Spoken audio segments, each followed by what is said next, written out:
Praise the lord. హల్లెలూయా. మన ప్రభువును రక్షకుడైన నజరేయుడైన యేసు క్రీస్తు నామమున మీ అందరికీ శుభాభివందనాలు తెలియజేస్తున్నా. అందరూ బాగున్నారా?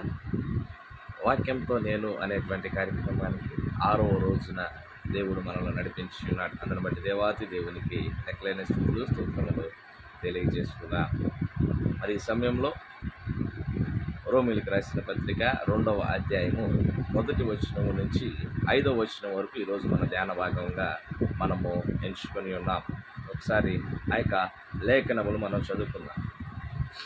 కాబట్టి తీర్పు తీర్చు మనుషుడా, నీవెవడవైనను సరే నిరుత్తరుడవై ఉన్నావు. దేని విషయంలో ఎదుటివానికి తీర్పు తీర్చుచున్నావో దాని విషయంలో నీవే నేరస్తుడివని తీర్పు తీర్చుకొనుచున్నావు. ఎలయనగా తీర్పు తీర్చు నీవును అట్టి కార్యములనే చేయుచున్నావు. అట్టి కార్యములు చేయువారి మీద దేవుని తీర్పు సత్యమును అనుసరించినదే అని ఎరుగుదుము. అట్టి కార్యములు చేయువారికి తీర్పు తీర్చుచు వాటినే చేయుచున్న మనుషుడా, నీవు దేవుని తీర్పు తప్పించుకొందువని అనుకొందువా? లేదా దేవుని అనుగ్రహము మారుమనసు పొందుటకు నిన్ను ప్రేరేపించుచున్నదని ఎరుగక ఆయన అనుగ్రహ ఐశ్వర్యమును సహనమును దీర్ఘశాంతమును తృణీకరించుదువా? నీ కాఠిన్యమును మార్పు నందని నీ హృదయమును అనుసరించి ఉగ్రత దినమందు అనగా దేవుని న్యాయమైన తీర్పు బయలుపరచబడు దినము అందు నీకు నీవే ఉగ్రతను సమకూర్చుకొనుచున్నావు. ఈ యొక్క లేఖన భాగం ఒకసారి మనం పరిశీలన చేస్తున్నట్లయితే మొదటి అధ్యాయం అంతా మనం చదువుకొని ఉన్నాం. సృష్టికర్తను పూజించవలసినటువంటి మానవుడు సృష్టిని పూజించి దేవుని ఉగ్రతకు పాత్రుడై ఉన్నాడు. మరి 2వ అధ్యాయములో మొదటి అధ్యాయములో చేసినటువంటి తప్పును మానవుడు తప్పును సరిదిద్దుకోకపోగా దేవుని యొక్క మహదైశ్వర్యమును దేవుని యొక్క దీర్ఘశాంతమును తృణీకరించి తనకు తానే ఉగ్రత తెచ్చుకున్నాడు. దేనికి ఈ యొక్క ఉగ్రత గల కారణం ఏమిటంటే హృదయ కాఠిన్యం, మార్పు నొందని తత్వం. దేవుడు ఎంతగానో ఈ లోకమును ప్రేమించి ఉన్నాడు. తన అద్వితీయ కుమారుని లోకములకు మన కొరకు పంపి ఉన్నాడు. అయినా ఆ యొక్క సత్యాన్ని కూడా గుర్తెరక ఆయన అనుగ్రహ ఐశ్వర్యమును మనము గుర్తించలేక ఆయన దీర్ఘశాంతమును ఆయన సహనమును తృణీకరించి ఉగ్రతకు లోనై ఉన్నాడు మానవుడు.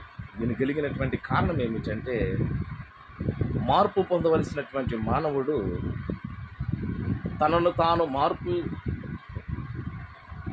కోరుకోవలసినటువంటి మానవుడు ఏం చేస్తున్నాడంటే తన మార్పును పక్కన పెట్టి ఎదుటివారికి తీర్పు తీర్చే పనిలో ఉన్నాడు. ఎదుటివారికి తీర్పు తీరుస్తూ మరలా అతను చేస్తున్నటువంటి పని ఏమిటంటే ఏ విషయాల్లో అయితే ఎదుటివారికి తీర్పు తీరుస్తూ ఉన్నాడో మరలా అవే పనులు చేస్తూ ఉన్నారు. అందుకని అపోస్తలుడైనటువంటి పౌలు గారు చెబుతూ ఉన్నాడు, తీర్పు తీర్చేటువంటి పని దేవుని పని. ఈ విషయం మనం గ్రహించుకోవాలి. తీర్పు తీర్చే పని మనది కాదు. ఎప్పటికీ తీర్పు తీర్చేవాడు దేవుడు మాత్రమే. ఆయన న్యాయాధిపతి. న్యాయ సింహాసనం ఎదుట ప్రతి వానికి ఎవరి క్రియలు చొప్పున వానికి ప్రతిఫలం ఇచ్చుటకు తీర్పు తీర్చేవాడు దేవుడు ఒక్కడు మాత్రమే. హల్లెలూయా. దేవుడు మాత్రమే తీర్పు తీర్చగలిగినటువంటి వాడు. మనము తీర్పు తీర్చడానికి మనం అర్హులము కాదు. మనం ఏం చేస్తున్నామంటే మన దైనందిన జీవితంలో ప్రతిరోజు మన ఎదుటివారి ఎడల మనము తీర్పు తీరుస్తూనే ఉంటాం. మీరు అలా చేస్తారు, మీరు ఎలా చేస్తారు అని చెప్పారు. అదే లేఖన భాగం ఒకసారి మనం చదువుతున్నట్టు వ్యభిచరించవద్దు అని చెబుతున్నటువంటి నీవు మరలా వ్యభిచారము చేయుదువా? విగ్రహములను పూజించవద్దని చెబుతున్నటువంటి నీవు గుళ్ళనే దోచేదవా అని లేఖన భాగంలో మనకు స్పష్టంగా తెలియజేస్తున్నాయి. ఏదైతే ఎదుటివానికి తీర్పు తీస్తున్నామో మరలా అదే పని చేస్తూ ఉంటున్నారు మానవులు. ఒకవేళ ఈ యొక్క వాక్యం వింటున్నటువంటి నీవు నేను అటువంటి స్థితిలో ఉన్నామేమో. మనల్ని మనం సరిచేసుకుందాం. ఎదుటివారికి తీర్పు తీరుస్తూ ఉన్నట్లయితే మనకు మనమే ఉగ్రతను మనము కొని తెచ్చుకుంటున్నామని లేఖన భాగాలు సెలవిస్తున్నాయి. ఎవరికి ఎదుటివారికి తీర్పు తీర్చే పని మనది కాదండి. మనల్ని మనం సరిచేసుకుందాం. మనలను మనము ఆత్మవిమర్శ చేసుకుందాం. మనలను మనము ఆత్మవిమర్శన చేసుకుని ఆయన యొక్క అనుగ్రహైశ్వర్యమును, ఆయన దీర్ఘశాంతమును, సహనమును మనము రుచి చూసేటువంటి వారుగా మనం ఉన్నాం. ఎప్పుడైతే ఆయన అనుగ్రహైశ్వర్యమును, దీర్ఘశాంతమును, ఆయన సహనమును మనం కనుగొంటామో ఆ ఉగ్రత నుంచి మనము విడిపించబడతాం. ఇంకా నీ హృదయాన్ని కాఠిన్యం చేసుకుని నీవు మార్పు చెందకుండా ఎదుటివారికి తీర్పు తీరుస్తున్నావేమో, నేనే పరిశుద్ధురాలను అనుకుని ఎదుటివారికి నువ్వు తీర్పు తీరుస్తున్నావేమో, దేవుడు నీతో మాట్లాడుతున్నాడు. ఎదుటివారికి తీర్పు తీర్చు మనుష్యుడా, నీవెవడవైనను నిరుత్తరుడవై ఉన్నావని లేఖనములు మనకు సెలవిస్తూ ఉన్నాయి.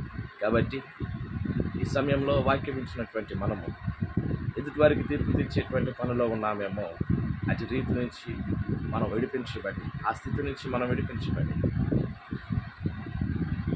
దేవుడు మనలను మారు మనస్సు పొందమని దేవుడు మనలో ఆకాంక్షిస్తూ ఉన్నాడు. మారు మనస్సు పొందమని దేవుడు మనకి ఇంకా ఆయుష్ ఇస్తూ ఉన్నాడు. కాబట్టి ఆ యొక్క దేవాతి దేవుని వైపు మన హృదయాలు తిప్పుకొని మార్పు చెందుదాం, మారు మనస్సు పొందుదాం.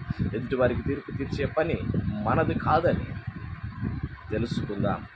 ఒకవేళ ఎదుటివారికి తీర్పు తీరుస్తూ అటు కార్యములే వల్ల మనం చేస్తున్నామేమో, మన జీవితాలు మనం సరి చేసుకుందాం. దేవుని ఉగ్రత నుంచి విడిపించబడదాం. దేవుడి కొద్ది మాటలు మన వెనుకల్లో దీవించి ఆశీర్వదించుగాక. ఆమేన్. మరి అదేవిధంగా ఈరోజు మీ యొక్క ధ్యాన భాగం ఏమై ఉన్నదో, ఏ వాక్యాన్ని మీరు ధ్యానించి ఉన్నారో దయచేసి కింద కామెంట్ బాక్స్లో తెలియపరచవలసిందిగా ప్రభు పేరిట కోరుచున్నాను. దేవుడు మీ అందరిని దీవించుగాక. ఆమేన్.